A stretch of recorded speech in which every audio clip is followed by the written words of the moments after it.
Ó, vem comigo ao Gólgota e veja o que aconteceu por você na cruz. Lá ele sofreu dores, intercede por você, desprezado pelos homens, escarnecido e zombado. O Senhor morreu por você. Ó, vem comigo ao Gólgota, onde o Salvador e Redentor do mundo sangra, e daquele homem que você tanto despreza, ressoa na cruz a palavra: está consumado. Ele fez isso por você.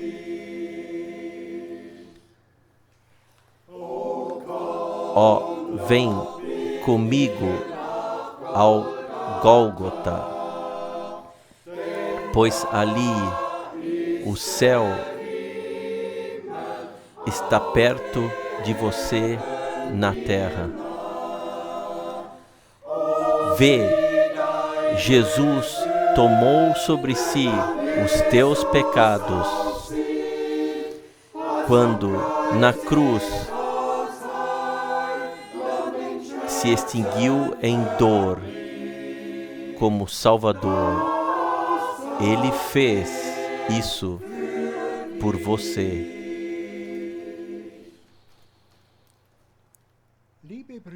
Amados irmãos, amadas irmãs, eu saúdo a todos vocês de coração no precioso nome de nosso Senhor Jesus Cristo, e também todos aqueles que mundialmente estão conectados, para que todos nós sejamos abençoados juntos. Que o Senhor nos abençoe. Amados irmãos, amadas irmãs, estamos tão gratos ao Senhor por podermos estar reunidos aqui essa tarde para ouvir a palavra de Deus, a palavra do Senhor. Não apenas para ouvir, mas também para vivenciar a Deus. Há mais de 55 anos, eu venho aqui a Zurique e todas as vezes fui ricamente abençoado. É graça que hoje podemos nos alimentar do alimento armazenado, para que todos sejamos fortalecidos na fé. Agradecemos ao Senhor Jesus Cristo por ainda podermos ter comunhão uns com os outros e entre nós, e por Jesus Cristo ser nosso Redentor. Eu gostaria de ler uma palavra, Romanos, capítulo 10. Eu leio dos versículos 8 até, inclusive, 15. Mas o que diz a Escritura? A palavra está perto de ti, na tua boca e no teu coração. Isto é, a palavra da fé que nós anunciamos. Pois se com a tua boca confessares que Jesus é o Senhor e no teu coração creres que Deus o ressuscitou dentre os mortos, serás salvo.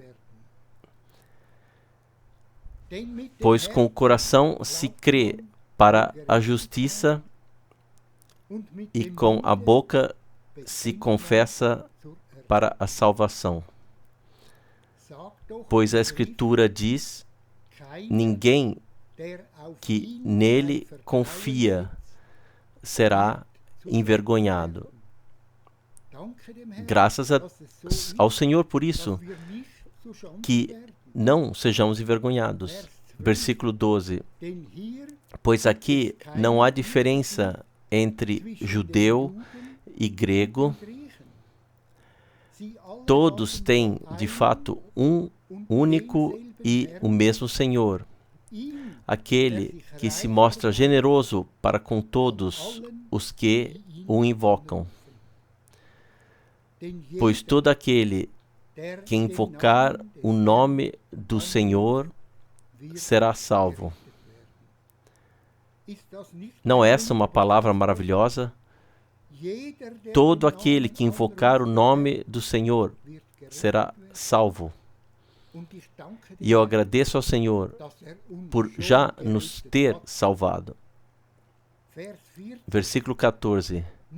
Ora, como poderão invocar aquele em quem não aprenderam a crer? Mas como poderão crer naquele de quem não ouviram falar? E como poderão ouvir falar dele sem alguém que lhes anuncie? E como alguém lhes anunciará sem ter sido enviado? Como diz a Escritura, quão belos são os pés dos que trazem boas novas.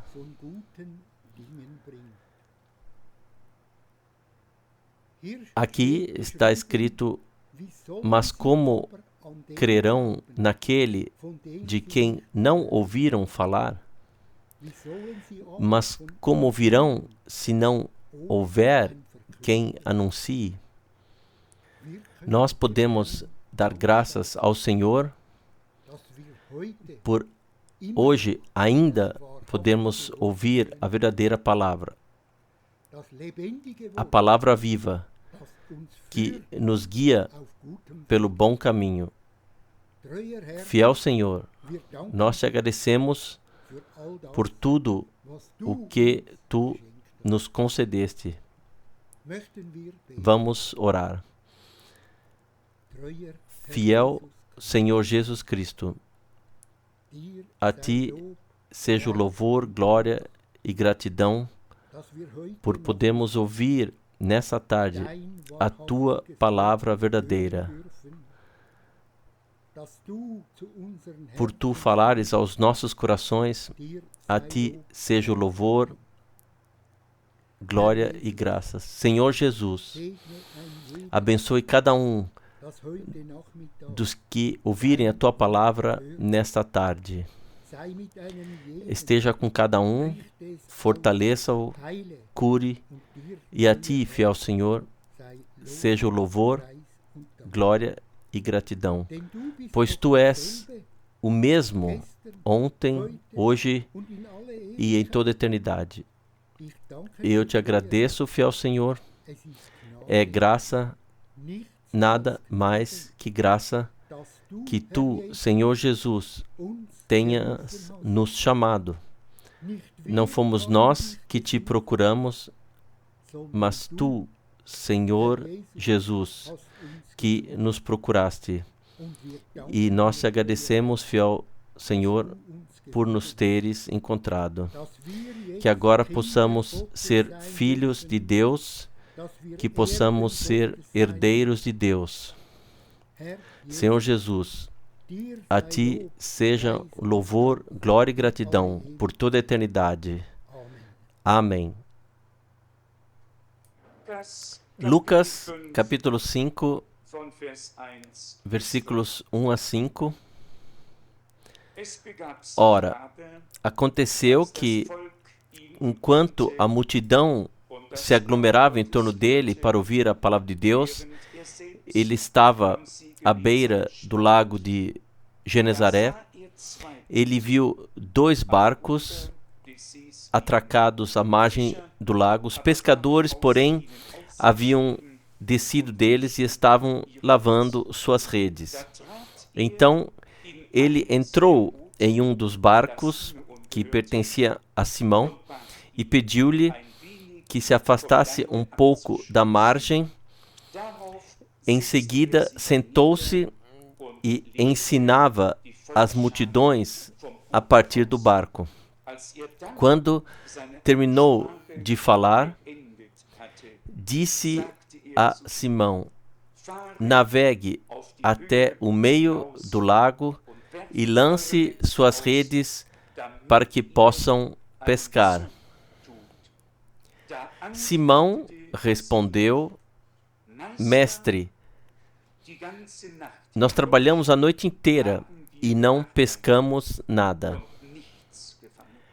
Mas, de acordo com a tua palavra, eu vou lançar as redes. Nós estamos reunidos no nome do Senhor para ouvir a sua palavra e também para falar sobre o que está acontecendo. Mas, acima de tudo, trata-se sempre de que Deus possa chegar ao seu direito conosco, que nos tornamos crentes ou que ainda estamos para nos tornar crentes, para que reconheçamos a sua vontade e a cumpramos.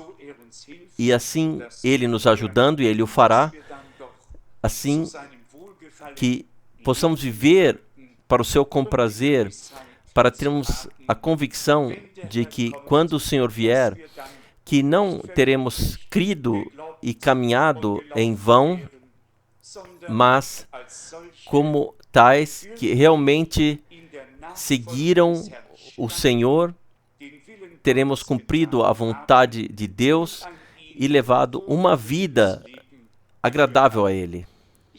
Eu creio que isso é possível. Caso contrário, Deus não poderia ter exigido isso de nós. E se Ele exigiu isso de nós, então Ele também nos concede a força necessária para que possa ser feito. Às vezes, porém, os crentes chegam a um estado em que ficam nervosos e querem cumprir, como devo dizer, querem de forma exagerada cumprir a vontade de Deus e, ao fazer isso, acabam se desviando dela. A vontade de Deus só pode ser feita lá onde se chegou ao descanso em Deus. Não onde se fica nervoso ou se procura o que se poderia fazer agora, mas simplesmente seguindo o Senhor, confiando em Deus e assim cumprindo automaticamente a sua vontade. Se cada pessoa se perguntasse algumas vezes ao longo do dia, será que agora essa é a vontade de Deus, que eu faça isso ou aquilo, ou isto ou aquilo? Acabaríamos deixando a nós mesmos e ao mundo inteiro nervosos e nem conseguiríamos cumprir a vontade de Deus. Não. Em silêncio e com simplicidade, seguindo os passos do Senhor, dizer a Ele: Senhor, eu entrego esse dia a Ti, esteja Tu comigo e guia-me pelo Teu Espírito para que eu faça o que é certo. E sem muito esforço, Deus chega ao seu direito em nossa vida. Mas louvado seja o Seu nome.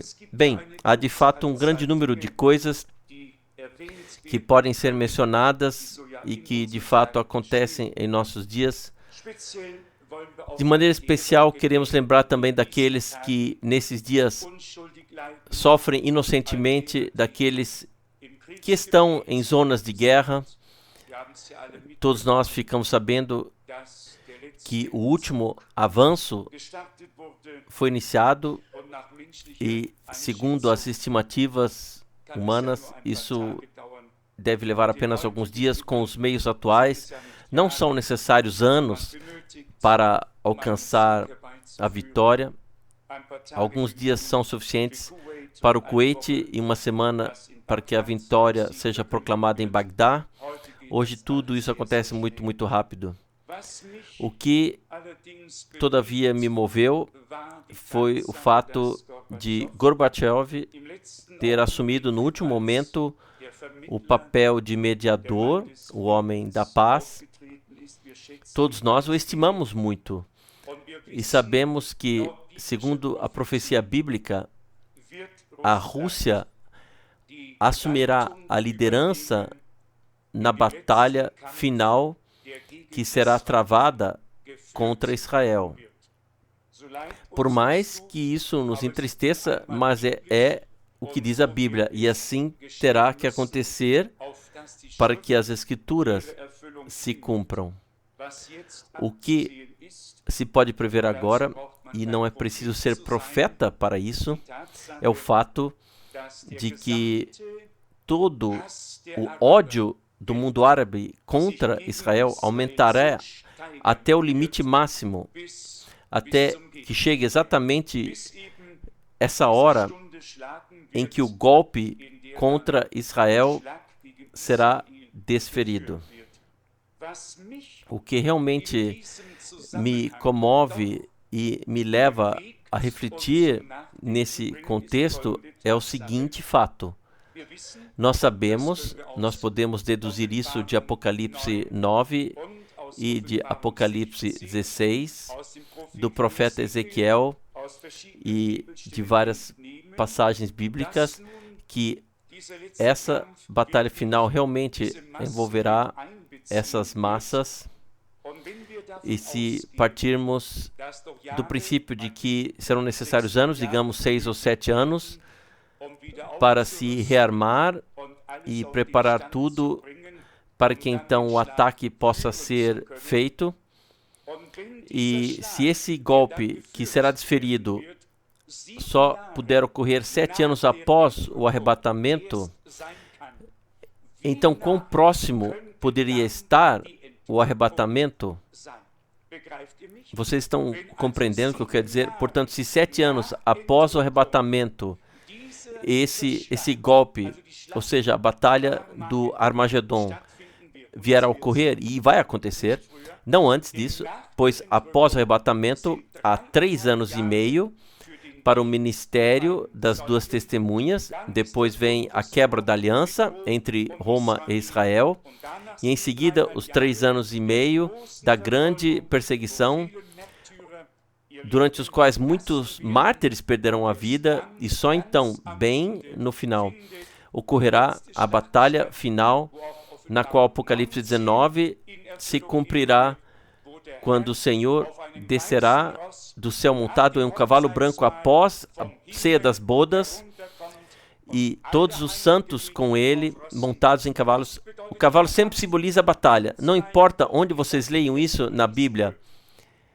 E assim, ele conduzirá a batalha final. É possível ler isso claramente em Apocalipse 19, versículo 11, e perceber as conexões. Mais uma vez, eu gostaria apenas de destacar isso, sem nos assustar. E eu peço que permaneçamos sóbrios até o último dia. Quem quiser se casar, que o faça com rapidez, da melhor maneira possível. E quem quiser fazer alguma coisa aqui, a faça. Faça tudo como se ainda tivéssemos 100 anos pela frente. Mas vamos viver como se isso pudesse acontecer a qualquer dia. Nós precisamos simplesmente manter a lucidez, ser sóbrios em todos os aspectos. Se de fato a primeira rodada está chegando ao fim, então a segunda e a última fase deve se seguir, ou tem que se seguir, nós sabemos, talvez para esclarecer, você sabe que só na União Soviética vivem cerca de 50 milhões de muçulmanos. Toda a região asiática é, de fato, quase inteiramente muçulmana. E é por isso que também conseguimos entender porque isso tem que ser assim. E a Bíblia diz do extremo norte. A Bielorrússia ou Leningrado não seriam, afinal, o extremo norte visto de Jerusalém. É preciso olhar bem à frente, sem desviar o olhar para a esquerda, para compreender com precisão geográfica quais povos estão marchando por lá. Nós podemos nos considerar afortunados. Vocês têm 3 milhões de muçulmanos na França, nós temos 1,7 milhão e outros têm ainda menos, mas a Rússia tem exatamente 50 milhões. Isso já faz uma grande diferença. E quando consideramos a superioridade numérica de todo o mundo muçulmano e o minúsculo Israel, então Deus precisa intervir e Deus irá intervir. A batalha final será decidida por Nosso Senhor quando Ele descer do céu e revelar seu poder. O que também me moveu muito, e eu peço que me perdoem por isso, foi quando, há alguns dias, saiu na notícia que Hussein escreveu um livro no qual ele copiou o livro de Hitler, Minha Luta, e se intitula Nossa Luta. Eu não costumo assistir a TV porque não tenho tempo, mas numa noite, provavelmente na quinta-feira à noite, às 23 horas, eu ouvi e vi o noticiário, e então o homem, o jornalista, mostrou o livro de Saddam Hussein, intitulado Nossa Luta, e afirmou claramente que ele havia se inspirado muito em Hitler e que nele consta que o povo judeu deve ser totalmente exterminado e o Estado de Israel completamente destruído. E aí nós vemos, portanto, de onde vem o vento. E nós cremos que o Deus de Abraão, Isaque e Jacó, não o Deus de Ismael, o Deus de Abraão, Isaque e Jacó, é quem sairá vitorioso. Haveria um grande número de pensamentos que ainda poderiam ser mencionados, mas nós não estamos aqui para receber uma aula de política. Mas, já que estamos entrando no campo da profecia bíblica, então eu penso que faríamos bem em observar essas coisas e não simplesmente ignorá-las. Eu creio que quanto mais o tempo passa, mais gratos ficamos pelo fato de Deus nos ter concedido tanta graça para compreendermos a palavra profética. Talvez, e essa menção também não seja totalmente apropriada, mas estou escrevendo agora uma nova brochura. Estou escrevendo sobre os capítulos do Apocalipse na sequência e já cheguei ao capítulo 14. Não será muito extenso, talvez 100 páginas, não sei ao certo, mas quando cheguei ao capítulo 13, acabei retirando alguns comentários para verificar o que outras pessoas disseram sobre o anticristo, e o homem mais conhecido no que diz respeito à evangelização pelo rádio, que aliás tem aqui sua sede, ele escreve: o anticristo tem que ser um judeu, ele tem que ser da Síria e ele tem que ser cidadão romano. Eu fiquei balançando a cabeça.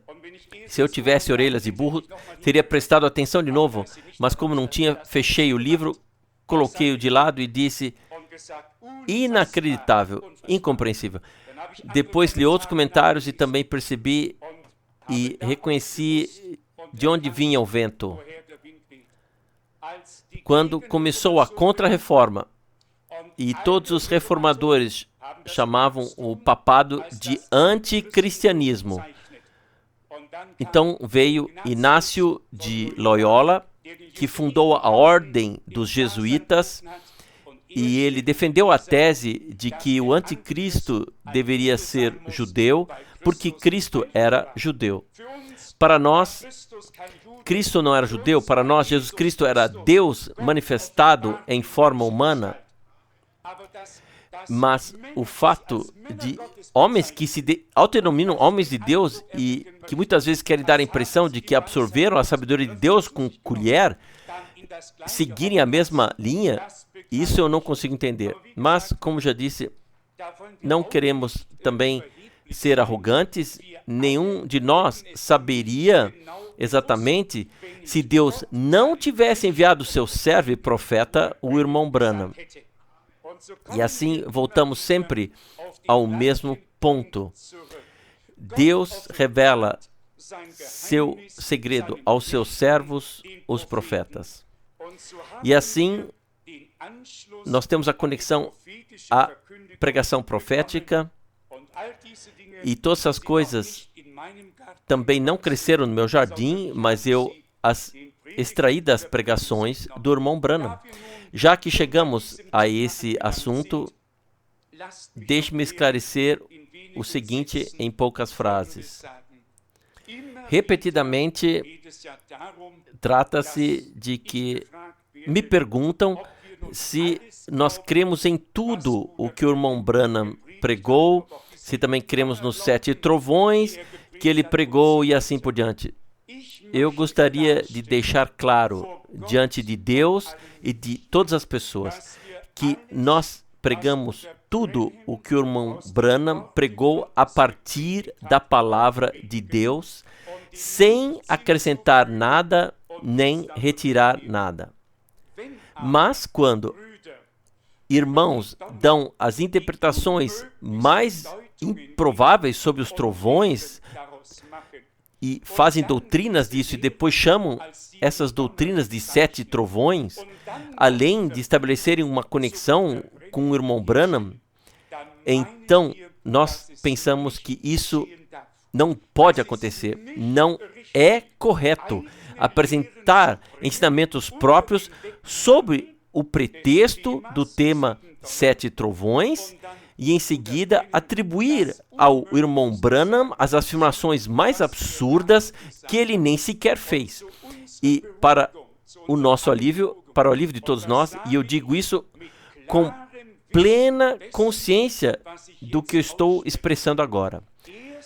Somente de acordo com Apocalipse 10, quando o Senhor descer para colocar o pé sobre a terra e o mar como o proprietário original.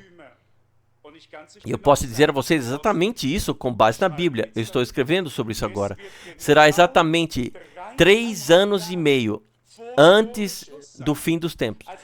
Ou seja, exatamente após o ministério das 2 testemunhas, quando o Senhor se revelar aos 144.000. E então rugir como um leão, a aliança será quebrada e os últimos 3 anos e meio terão início e seguirão seu curso. Eu posso provar isso com 100% de certeza a partir de Daniel, capítulo 12, versículos 5 e 6. Pois ali o profeta, o anjo que falava com ele, perguntou: quanto tempo ainda faltará até o fim dessas coisas maravilhosas?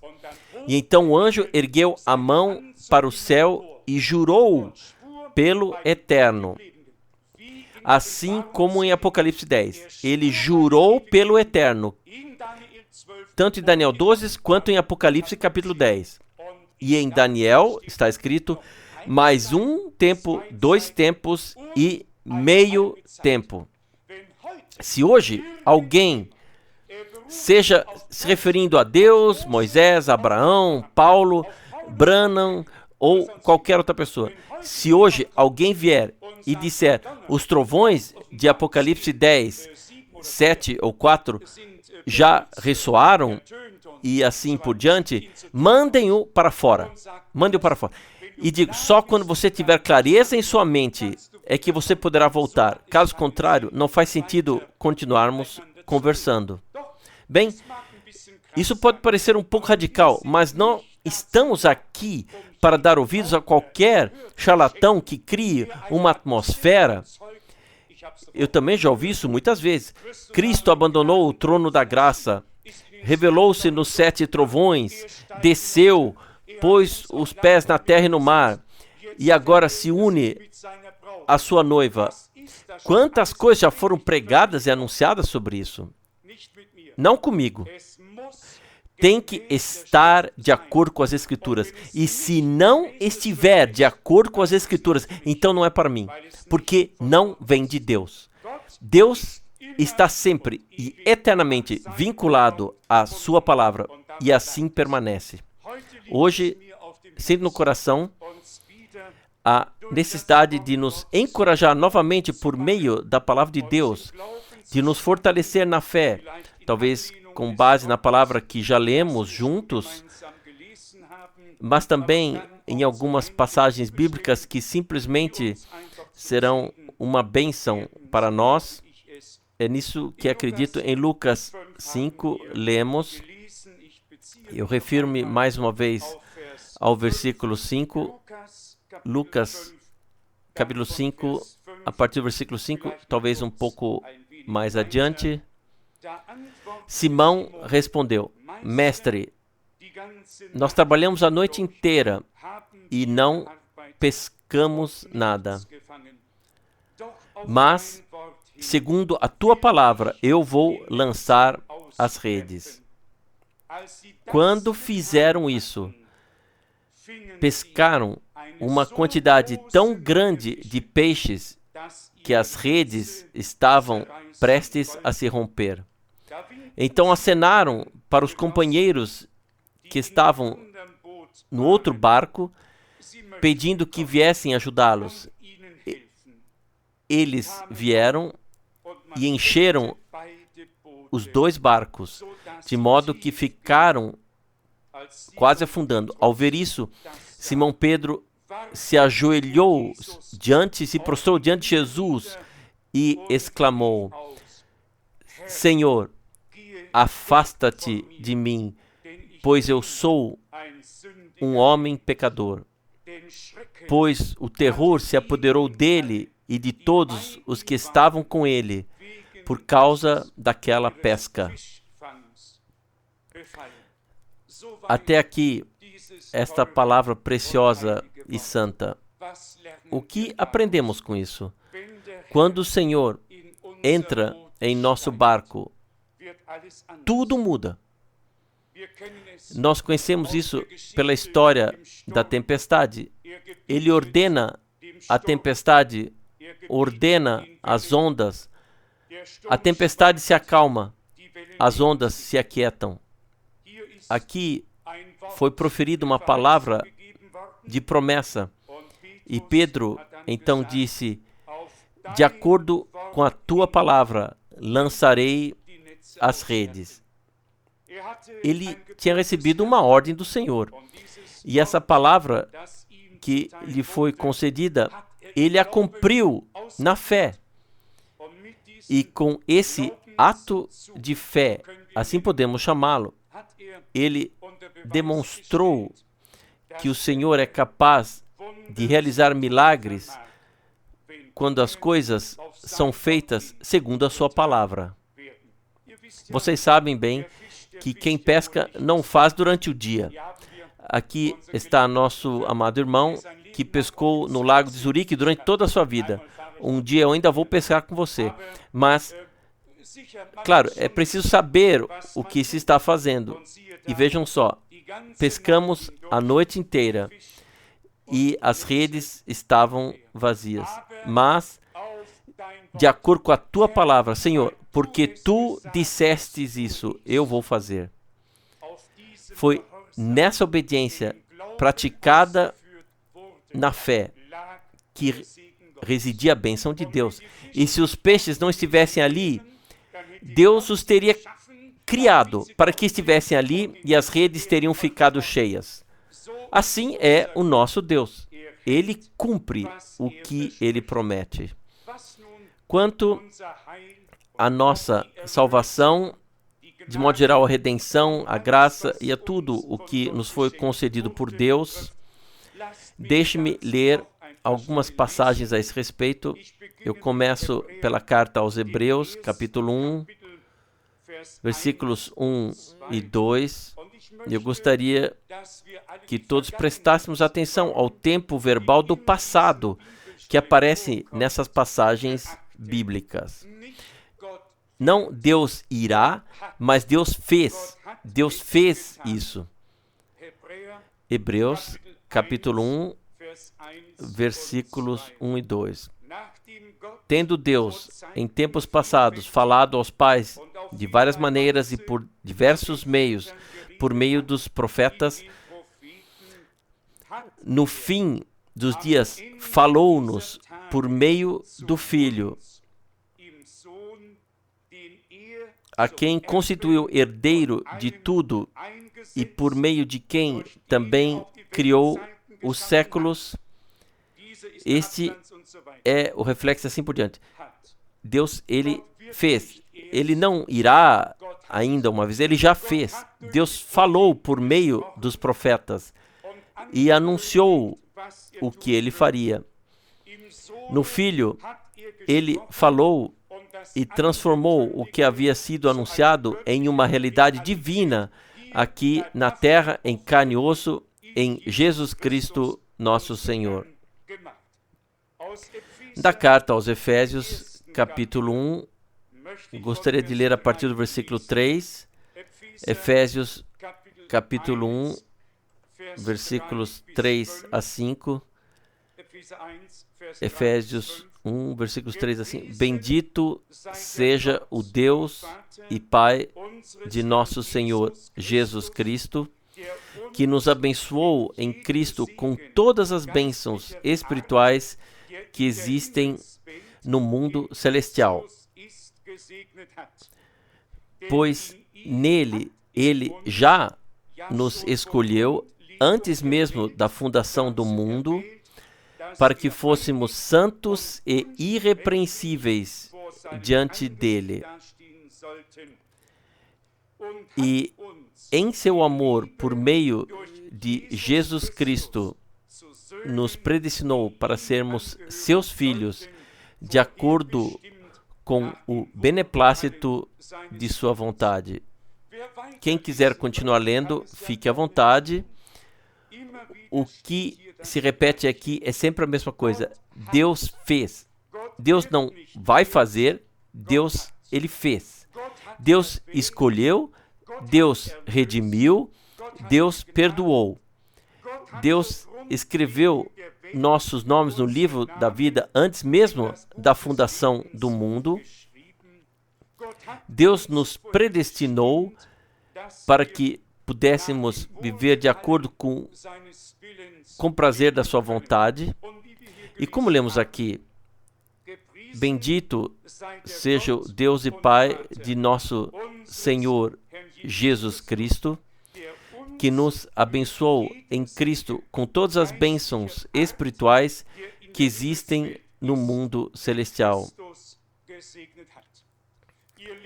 Amados, se essa abundância de bênçãos ainda não pôde se manifestar plenamente e ainda não se tornou revelada, então isso não se deve a Deus. Então, a culpa é nossa. Em algum lugar, nós ou as circunstâncias, seja o que for, estamos sendo um obstáculo. Do lado de Deus, tudo já aconteceu de fato.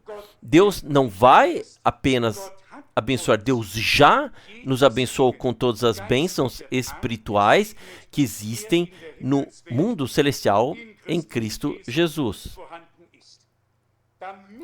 Para que essa bênção possa se manifestar em nós e por meio de nós, nós precisamos nos tornar vasos que se deixam purificar pelo Senhor, vasos que se colocam à disposição dele, para que essa plenitude da bênção que ele concedeu e deu em Cristo possa se manifestar por meio da congregação.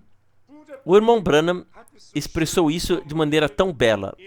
Ele disse: tudo o que Deus era se derramou em Cristo. E toda a plenitude que havia em Cristo derramou-se então por meio do derramamento do Espírito Santo sobre a congregação. Agora, e todos nós sabemos disso, o que importa é a nossa fé. Pedro poderia ter ficado no barco por muito tempo se ele não tivesse agido de acordo com a palavra do Senhor. Nenhum milagre teria acontecido. As redes não teriam se enchido. Nós também precisamos ousar e dizer ao Senhor, de acordo com a tua palavra, nós cremos que fomos abençoados com toda a bênção espiritual em Cristo Jesus, nosso Senhor, como Ele tem presente no mundo celestial.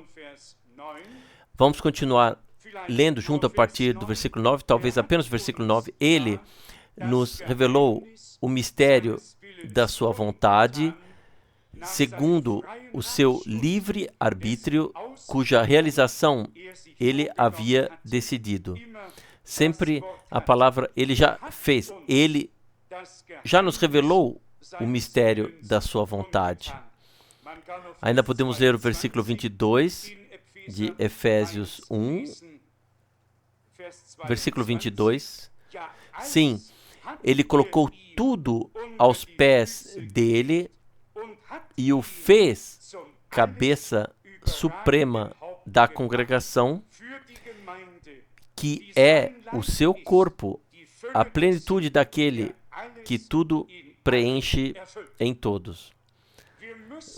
Nós temos que imaginar isso da seguinte forma: Cristo é a cabeça do corpo. O corpo é composto por muitos membros e ele é a cabeça. Ora, quando essa plenitude, a plenitude total do corpo, for reunida e experimentar a união com a cabeça, então, a partir da cabeça, todo o corpo será nutrido, receberá força, tornar-se-á servil e poderá realizar o que o Senhor deseja fazer. Vejam, quando contemplamos a cabeça, as mãos não estão na cabeça, nem os pés. Mas a cabeça dirige todo o corpo, de modo que as mãos e os pés possam ser utilizados para fazer o que a cabeça deseja que seja feito. E se nós, como crentes, quisermos agora nos colocar à disposição do Senhor, vamos fazê-lo de todo o coração e simplesmente dizer: Senhor, nós sabemos que o tempo que nos resta é curto. Tu preparaste um corpo para ti, e esse corpo é a congregação. E de acordo com 1 Coríntios, capítulo 12, versículos 12 e 13, nós somos batizados como membros no corpo de Jesus Cristo, mas os membros são diferentes. Eu vou ler o versículo 23 aqui mais uma vez. Ou melhor, preciso ler também o 22 por causa do contexto. Sim, tudo ele colocou aos pés dele e o fez cabeça suprema da congregação, que é o seu corpo, a plenitude daquele que tudo preenche em todos. Ora, se a congregação é o seu corpo, então os pés também têm que estar em algum lugar. Então, bem no fim, pela congregação, a plena vitória de Jesus tem que se manifestar, e Satanás e todos os demônios terão ter sido subjugados, colocados aos nossos pés, não apenas aos pés dele, mas aos pés do seu corpo, e o seu corpo é a congregação. E quando tivermos essa visão e compreendermos o desafio e dissermos: Senhor, embora isso seja incompreensível para nós, mas se assim o dizes em tua palavra, que assim seja de todo o coração, então isso acontecerá. Nós simplesmente temos que reconhecer nossa tarefa, nossa posição diante de Deus, e então tudo correrá melhor. Vamos ler de Efésios, capítulo 2, a partir do versículo 4. Efésios, capítulo 2, versículo 4. Mas Deus, que é rico em misericórdia, por causa do seu grande amor que nos teve, e mesmo quando estávamos mortos por causa de nossas transgressões, nos vivificou juntamente com Cristo. Vamos parar por aqui. Para quem se tornou crente, para quem foi salvo, para quem alcançará a salvação, para esse aconteceu quando o nosso Senhor Salvador morreu na cruz do Gólgota e, ao morrer, exclamou: está consumado. Ele fez tudo isso, conforme está escrito. Ele nos vivificou com Ele, com Cristo. Pela graça fostes salvos e nos ressuscitou em Cristo Jesus e nos transportou com Ele para o mundo celestial. Sempre a palavra fez, ou seja, no passado. E não ele ainda vai fazer, mas ele já fez. No capítulo 2, ainda versículo 18. Pois por meio dele ambos temos agora livre acesso ao Pai em um mesmo Espírito. E esse é sempre o mesmo Espírito Santo, por meio do qual temos acesso. Ele fez. Gostaria de ler o capítulo 1 do Apocalipse. Apocalipse, capítulo 1, apenas os primeiros versículos. Apocalipse 1, versículos 1 e 2, e depois versículos 5 e 6. Revelação de Jesus Cristo, que Deus lhe concedeu para mostrar aos seus servos o que está para acontecer.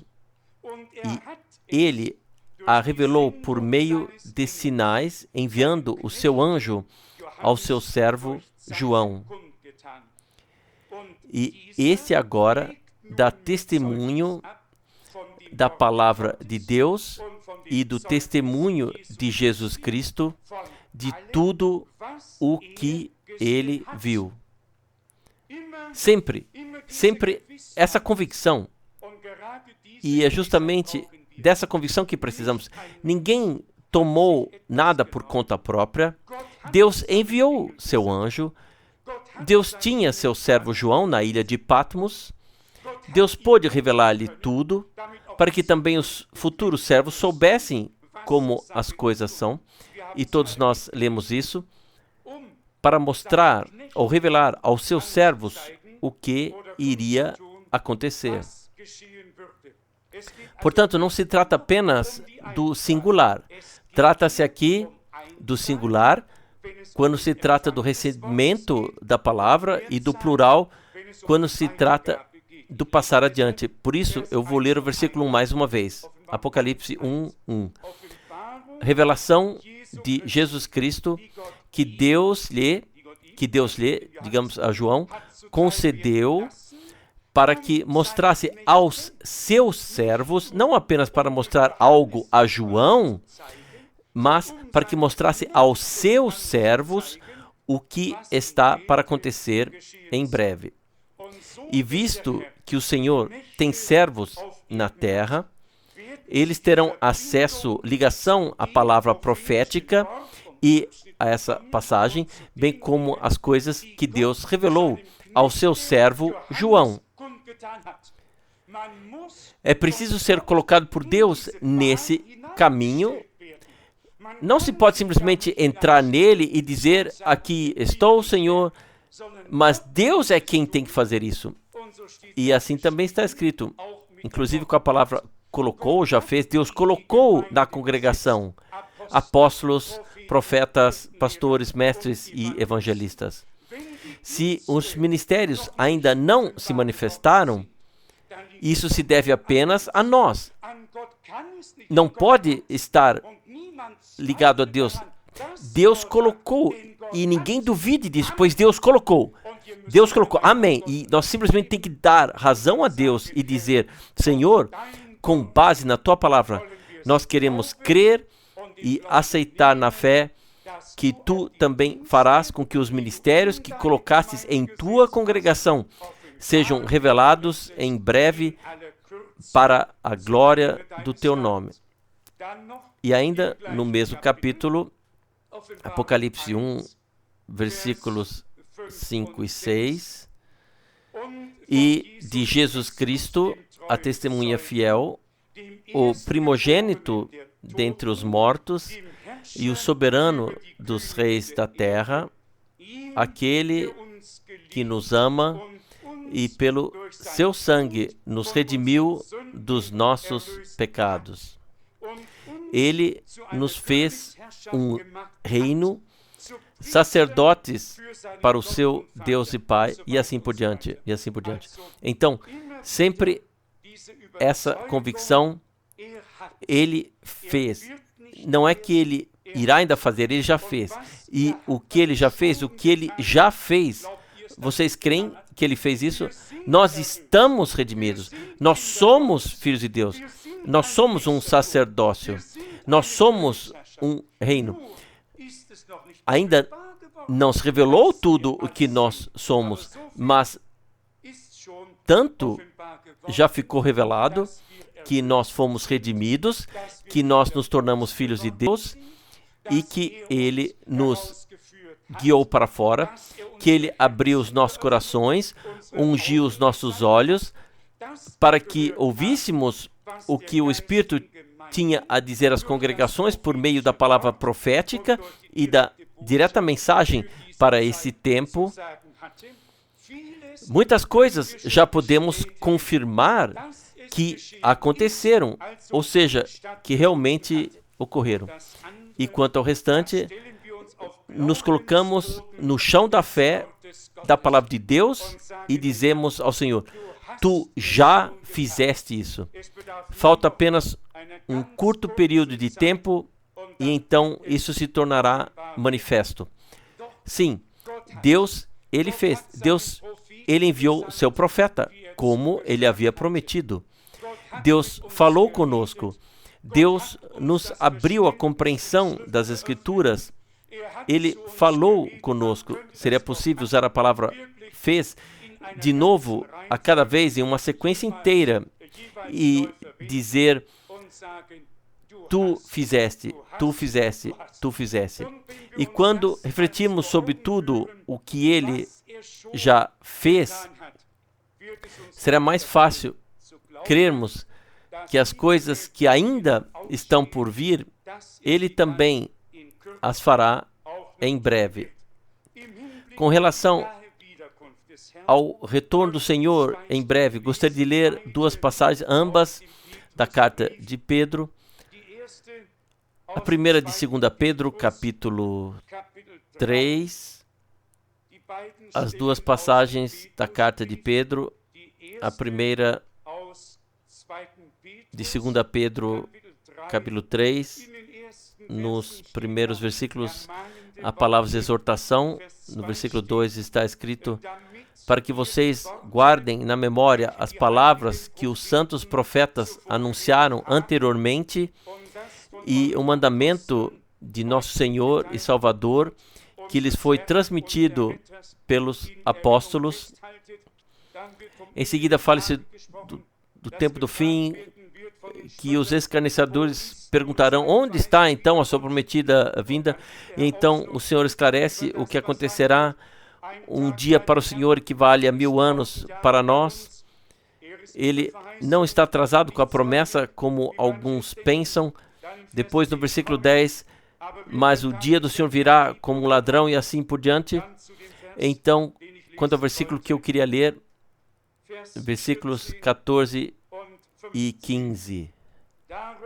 Por isso, amados, enquanto aguardam essas coisas, empenhem-se com zelo para que sejam encontrados diante dele sem mancha e irrepreensíveis em paz. E considerem a longanimidade de nosso Senhor como salvação, assim como também nosso amado irmão Paulo lhes escreveu, segundo a sabedoria que lhe foi concedida. Simplesmente essa exortação. Portanto, amados, enquanto aguardam essas coisas, empenhem-se com zelo para que sejam encontrados diante dele sem mancha e irrepreensíveis em paz.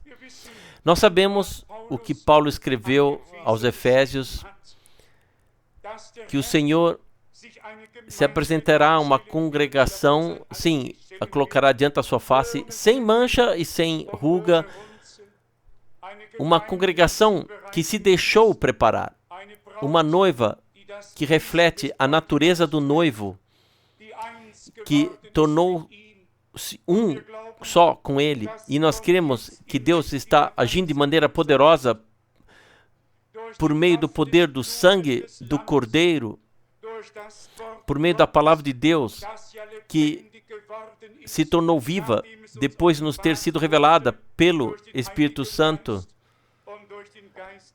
e por meio do próprio Espírito que toma a palavra e a torna viva para nós, levando-nos cada vez mais em concordância com essa palavra, de modo que, no final, a noiva e o noivo possam formar em um só Espírito uma unidade divina, esse corpo do Senhor, que é plenamente funcional. Não como o profeta Ezequiel viu em relação a Israel no Antigo Testamento, onde todos os ossos ainda estavam espalhados pelo vale. E ele perguntou, será que estes podem voltar a viver? E a resposta foi, sim, podem voltar à vida, fala ao Espírito do Senhor. E então ele falou ao Espírito do Senhor e disse, venha dos quatro ventos da terra e sopre sobre estes mortos. E então ele observou como, de repente, os membros se alinharam ao outro, como os ossos foram unidos por tendões, como a carne surgiu e como a carne foi coberta pela pele. Todas essas etapas nos são mostradas no Antigo Testamento, no profeta Ezequiel. Então, de repente surgiu um grande exército daqueles que antes estavam dispersos, mortos, espalhados como ossos de mortos, mas com os quais Deus tinha algo em mente. Eles se levantaram de repente, trazidos à vida, de pé e em plena atividade. Assim que tem que acontecer, e assim que acontecerá com todos os membros do corpo de Jesus Cristo. Que possamos hoje olhar para além do vale e dizer, meu Deus, uns reclamam, outros lamentam, ninguém consegue se reerguer, parece mesmo um campo de batalha, há gemidos por toda parte. Não se preocupem. O Deus Todo-Poderoso, que determinou que tudo seja colocado em ordem e restaurado, e que a congregação permaneça firme, tanto no início quanto no fim, na força do Senhor. Ele velará por sua palavra e levará sua obra à conclusão. Aqui nos é dito, portanto, amados, enquanto aguardam essas coisas, empenhem-se com zelo, para que sejam encontrados diante dele sem mancha e irrepreensíveis em paz. Ah, se isso nos fosse concedido assim em nosso coração, em nossa atitude, em nossa vida, para que possamos buscar a santificação e a paz com cada um e, na medida do possível, também manter essa paz, e que, de fato, a essência e a vida de nosso Senhor pudessem se manifestar por meio da nossa essência e vida. É aqui que nós somos chamados a agir. Por isso, amados, em espera dessas coisas, empenhai-vos com zelo. É possível esperar por essas coisas, saber que elas virão, e mesmo assim não se esforçar para escapar de tudo isso, nem de se empenhar em ser encontrado diante dele sem mancha irrepreensível, em paz. que hoje, nesse momento, nesta hora, sim, o desejo seja colocado a partir de Deus no coração, de estar diante dele assim como devemos ser e gostaríamos de estar na hora do seu retorno. Que possamos colocar tudo em ordem com Deus e com as pessoas, com irmãos e irmãs, com esposas e maridos, com os filhos, com todos, na medida no que estiver ao nosso alcance, que levemos ao Senhor tudo que possa ser obstáculo e simplesmente lhe peçamos que seja misericordioso conosco, pois queremos ser encontrados diante de nosso Senhor, sem mancha nem ruga, lavados pelo sangue do Cordeiro, purificados no banho de água da palavra e santificados na verdade. Ser encontrados assim, diante do nosso Senhor, quando Ele vier. Essa passagem bíblica se encaixa muito bem no nosso tempo. Nós esperamos agora as últimas coisas que sobrevirão sobre o globo terrestre. No entanto, no aguardar dessas coisas, devemos nos empenhar com zelo para sermos encontrados irrepreensíveis, inculpáveis diante do Senhor, em paz. Quem de nós tem um anseio por uma comunhão íntima com Deus? Voltar a ler a Bíblia diariamente, caminhar com o Senhor, viver a vida com Ele. Eu creio que Deus deseja nos conceder isso. Por isso, chegamos a essa passagem e a lemos agora. De 2 Pedro, capítulo 1, a passagem já tantas vezes citada, 2 Pedro, capítulo 1, versículo 19.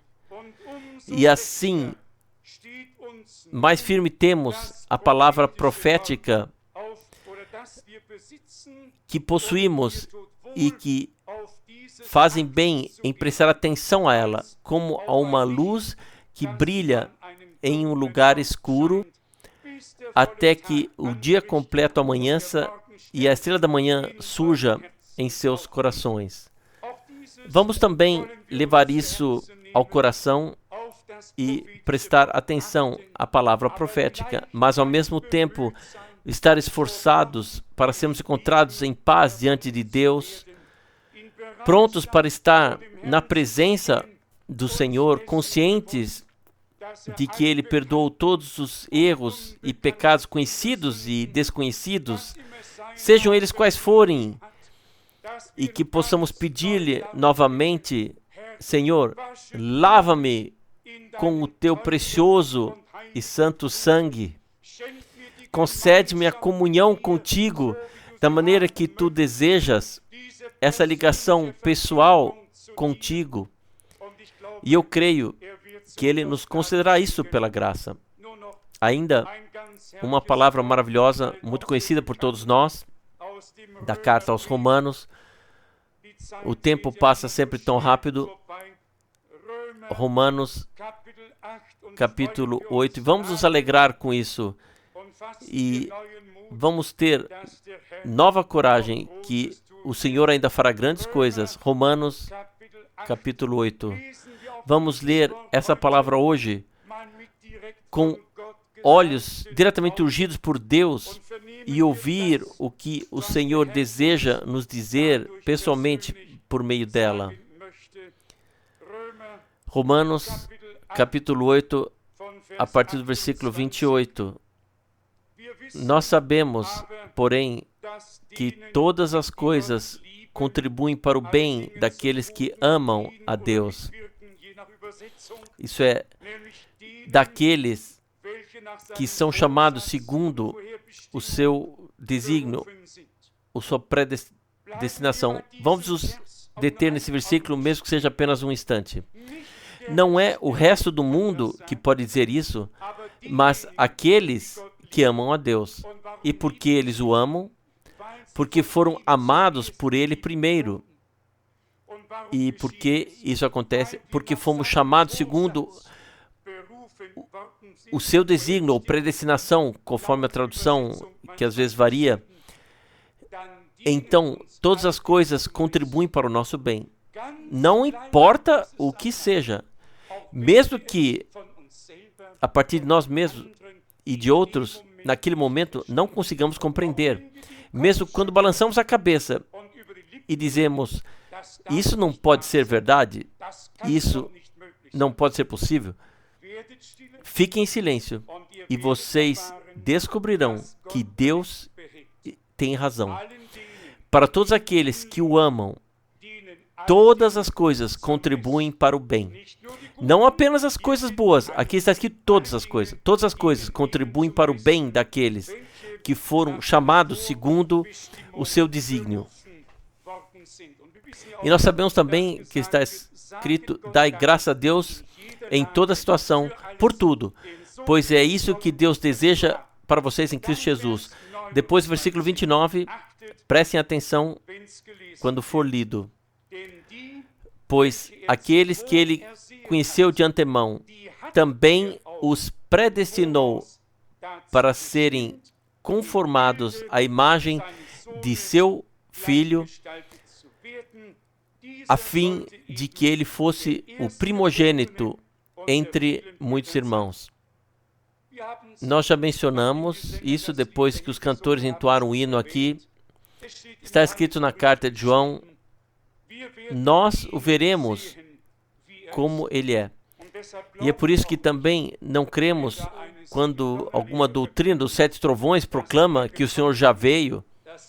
Nisso não cremos. Quando ele vier, então o veremos e seremos transformados à sua imagem. A Santa Escritura ensina assim, este mesmo Jesus voltará da mesma maneira que vocês o viram subir ao céu. E eu creio que seja, de fato, é um anseio de todos nós vê-lo. E depois disso, saudaremos Abraão e muitos outros. Mas antes de tudo, seremos recebidos por Ele, pelo nosso Senhor e Redentor, que foi preparar-nos o lugar. Eu não quero ser arrastado para nenhuma doutrina, para ver aqui algo que de forma alguma pode ser visto, mas sim crer nas Santas Escrituras, conforme está escrito em 1 Tessalonicenses, no capítulo 4, que o Senhor retornará com o chamado despertar, com a voz do arcanjo e com a trombeta de Deus. Eu sei que irmãos na América já pregaram em 1966, 1967, que o Senhor já está descendo. Eles ensinaram que a primeira fase, ou seja, o toque despertar, já está acontecendo. Disseram que o chamado despertar é a mensagem. Portanto, o Senhor deve ter deixado o trono da graça. Na época, eu traduzi essas coisas, eu balancei a cabeça imediatamente e ainda mais depois, e tive que constatar que eles haviam interpretado erradamente o que o irmão Branham disse e o que as Santas Escrituras ensinam. Na pregação, o arrebatamento, o irmão Branham falou sobre 1 Tessalonicenses 4 e em seguida fez uma transição para Mateus 25, e ele menciona Mateus 25 3 vezes seguidas e diz: este é agora o momento de limpar as lâmpadas e encher os jarros com óleo. E é exatamente isso. Está se cumprindo em nossos dias que o clamor está acontecendo. Eis que o noivo vem, levantai-vos para ir ao seu encontro. Tudo o que está escrito em 1 Tessalonicenses 4 acontecerá quando o Senhor retornar. E o chamado despertar será dirigido aos mortos em Cristo, pois os mortos em Cristo ressuscitarão primeiro. E nós, os que estivermos vivos e permanecermos, já estaremos acordados, não precisamos mais de um chamado para despertar. Nós, os que estivermos vivos e permanecermos, seremos transformados e juntos seremos arrebatados nas nuvens ao encontro do Senhor, e então estaremos com o Senhor para sempre. Recentemente, nos disseram que o Senhor está agora entre nós aqui na terra e que as bodas estão correndo aqui agora. Nada disso é verdade, mas uma coisa é verdadeira. Ele enviou a sua palavra revelada e ele está em sua palavra. Ele não pode ser separado de sua palavra. E sua palavra é espírito e vida. Ele próprio aguarda no trono da graça até que o último que tem que se tornar crente tenha crido, até que os últimos pecados tenham sido perdoados e o último seja chamado para fora e o número esteja completo. Somente então ele se levantará e retornará. Eu vou continuar lendo rapidamente em Romanos 8, versículos 29 e 30. Pois aqueles que ele antes conheceu, também os predestinou para serem conformados à imagem de seu Filho, a fim de que este fosse o primogênito entre muitos irmãos. E aqueles que ele predestinou, esse também chamou, e aqueles que ele chamou, esses também justificou, e aqueles que justificou, a esses também concedeu a glória celestial. Vocês contaram quantas vezes aparece a palavra ele já fez? Foi ele quem fez. Está feito. Está consumado. Aqueles a quem ele chamou com uma santa vocação, ele os justificou. Acabei de ler há pouco na pregação do irmão Branham, sim, o arrebatamento, onde ele escreve: justificado significa, diante de Deus, como se nunca tivéssemos feito, como se nunca tivéssemos pecado. A justificação divina significa que o ser humano caído foi totalmente e completamente retirado de sua queda e levado de volta ao estado anterior à queda, colocado em comunhão com Deus, como se nada tivesse acontecido. Louvado seja o nome do Senhor. A justificação divina não é algo que se dá aos poucos, do tipo, se você fizer isso, então farei aquilo e talvez. Não. Em Cristo, Ele nos chamou. Nós fomos crucificados com Ele, morremos com Ele, fomos sepultados com Ele e ressuscitamos com Ele para uma nova vida. Ele fez tudo. Agora depende apenas de nós. Está até escrito, e nos concedeu a glória celestial. Se vocês permitirem, ainda vou citar esses 3 ou 4 ele fez do Evangelho de João, capítulo 17, então chegaremos à conclusão. Evangelho de João, capítulo 17, versículo 4. Eu te glorifiquei aqui na terra e concluí a obra que me encomendaste. Ele está ainda de pé, com os 2 pés. Ainda não chegou o Gólgota, ainda não chegou a crucificação. E ele diz, eu já concluí a obra que me encomendaste. Para Deus, tudo já está feito. O que ele ainda fará, ele já fez. Para ele, o conselho é algo consumado e concluído. Versículo 6. Eu revelei o teu nome aos homens que tu me deste do mundo. Eles eram teus e tu nos deste, e eles guardaram a tua palavra. E segue sempre adiante. Vamos ver ainda o versículo 14, João 17, versículo 14. Eu lhes dei a tua palavra, e o mundo os odiou, porque eles não pertencem ao mundo, assim como eu não pertenço ao mundo.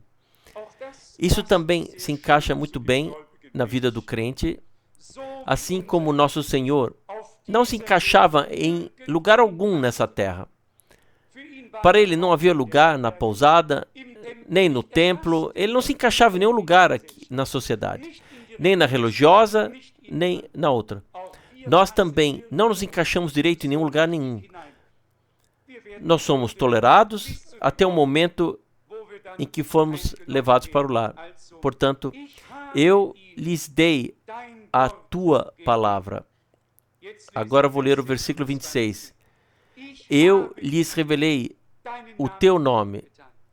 Sempre eu fiz. Não eu vou, eu já fiz. Versículo 24. Pai, quero que onde eu estiver, também estejam comigo aqueles que tu me deste. Eles pertencem a ti. Tu nos concedeste por meio da redenção. Aqui eu os trago de volta a ti. Que palavras maravilhosas. Aqui não há espaço algum para dúvidas. Deus reconciliou o mundo consigo mesmo em Cristo. E quem ler Isaías 53 e muitos outros capítulos verá, ele carregou nossos pecados. Ele tomou sobre si nossas enfermidades. Ele fez. Ele nos ajudou no dia da salvação. Como ele também diz por meio do profeta Isaías, eu te resgatei e te chamei pelo nome, tu és meu. Vamos resumir o que o Senhor quis nos dizer hoje. Em primeiro lugar, pareceu-me que o Senhor queria nos mostrar que a situação ficou séria e que realmente não estamos apenas vivendo nos últimos tempos, mas chegamos breve antes da conclusão do fim de todas as coisas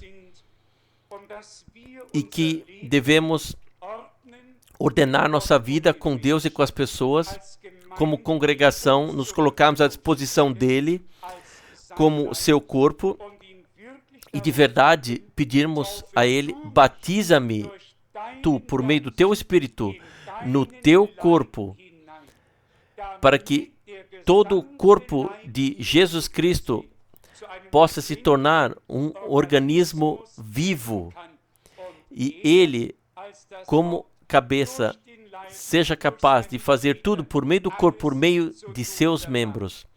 Então, não será mais o irmão fulano, mas o Senhor que, pela graça, opera tudo em todos. E, nesse contexto, o Senhor quer nos mostrar claramente que, da parte dele, tudo já aconteceu. Está consumado. Ele nos redimiu, ele se revelou a nós, ele nos anunciou a sua palavra, revelou o seu nome.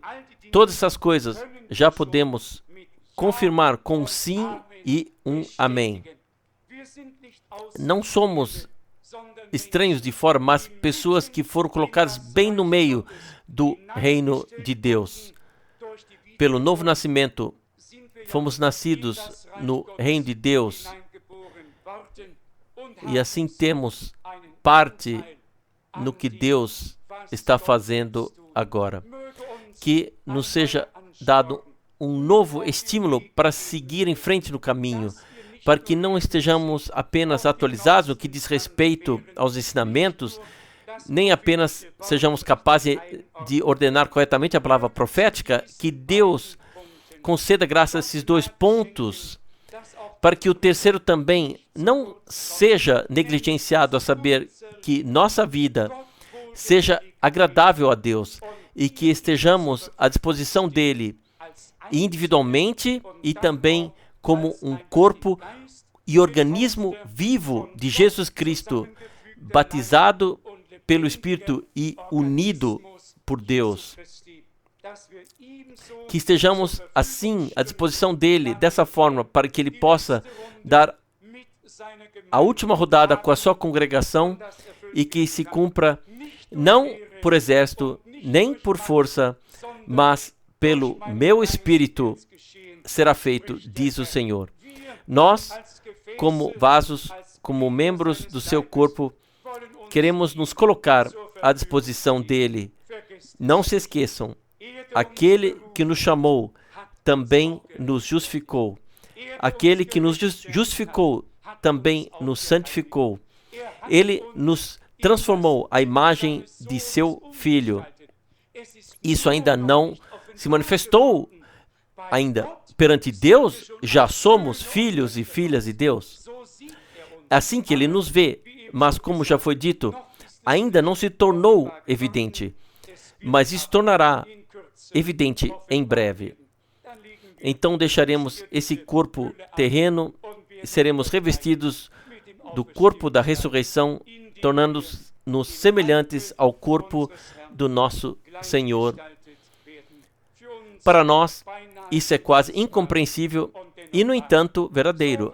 Assim como houve o primeiro Adão, há também o segundo Adão, e assim como todos levaram em si a imagem do primeiro, como Paulo escreve aos Coríntios no capítulo 15, assim todos levarão em si a imagem do segundo Adão. O Senhor fez tudo bem. Louvado e glorificado seja o seu maravilhoso e glorioso nome. Vamos nos alegrar e dar-lhe a honra por Ele ter nos chamado, por Ele nos ter tirado, guiado para fora, predestinado, eleito, justificado, sim, nos ter transformado à sua imagem. Vamos dar-lhe a honra pela fé, e isso no santo nome de Jesus. Amém.